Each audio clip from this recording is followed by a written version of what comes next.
Salut, je suis Hu Lao Shi. 大家好，我是胡老师。Aujourd'hui, nous allons découvrir les 8 traits fondamentaux pour écrire des caractères chinois. Aussi, nous allons apprendre à écrire 10 caractères chinois qui contiennent 2 traits. C'est parti.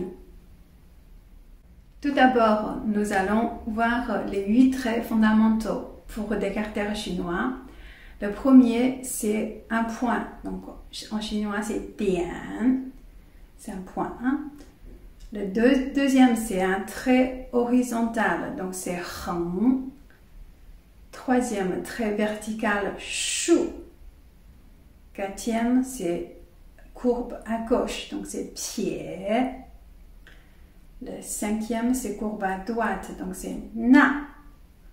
Sixième, c'est un trait relevé vers la droite. Ti. Ensuite, trait brisé. Donc, trait brisé, il y a 2 parties, soit vers droite en bas ou bien soit vers droite en haut. D'accord? Donc, c'est heng zhe ou bien shu zhe.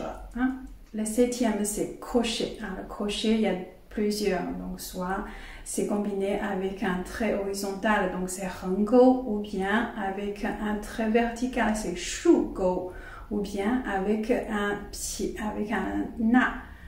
Crochet, c'est xie-gou. Pourquoi il faut connaître d'abord les traits fondamentaux? Parce que les traits, ce sont les bases pour commencer à écrire des caractères chinois. C'est comme quand on connaît quelqu'un, on mémorisait par les couleurs de ses yeux, les cheveux. Et quand on dessine quelqu'un, on va dessiner d'abord les bras, les jambes, la tête, etc. Donc ce sont des parties de base pour composer un caractère chinois. Alors maintenant, nous allons apprendre 10 caractères chinois qui contiennent seulement 2 traits. Donc ce sont des caractères qui ne sont pas très difficiles. Donc le premier, c'est A. C'est un chiffre en caractère chinois. Nous avons déjà appris dans les épisodes de chiffres, d'accord? Ensuite, c'est Qi. Pareil, c'est un chiffre aussi. Qi, c'est 7. Également, 8. 8, c'est Ba. Et 9, Jiu.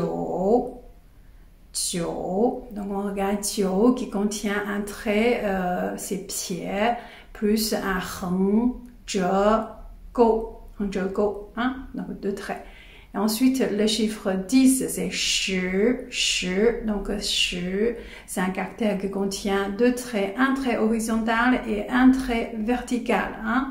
Alors, n'oublie pas, l'ordre, c'est d'abord horizontal, ensuite vertical.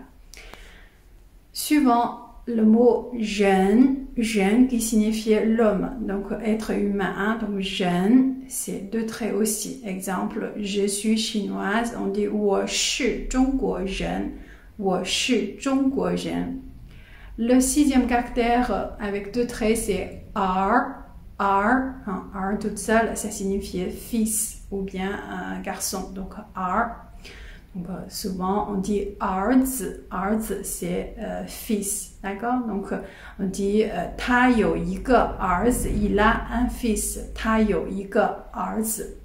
Ensuite, le 8e caractère qui contient 2 traits, c'est un caractère qui est proche du mot R, donc c'est ji. Donc, au lieu de ouvert en haut, ji, le mot, il est fermé en haut. D'accord? Donc, ti, c'est un mot interrogatif. Souvent, on utilise pour interroger combien. Ça, c'est pendant les mots interrogatifs, nous avons déjà évoqué. D'accord? Le 9e caractère qui contient 2 traits, c'est le. Le, c'est une particule. Souvent, on le place après un verbe pour dire une action qui est finie, d'accord? On peut considérer comme un marque temporelle pour dire l'action finie, d'accord? Exemple, elle a mangé 3 pommes. Comme on dit, 她吃了3个苹果. 她吃了3个苹果. Le 10e caractère qui contient 2 traits, c'est le mot you. Alors, you, ça veut dire encore. Exemple, 他又去中国了，他又去中国了. Il est encore parti en Chine. Hein? Il est encore parti en Chine. Donc ça, c'est les 10 caractères chinois qui contiennent 2 traits. Voilà les 8 traits de base pour écrire des caractères chinois, ainsi que 10 caractères qui contiennent 2 traits pour vous aider à commencer l'écriture chinoise. Je suis Hu Laoshi. Si vous n'êtes pas encore abonné à ma chaîne, n'oubliez pas de vous abonner et entraînez-vous bien. À la prochaine. 再见.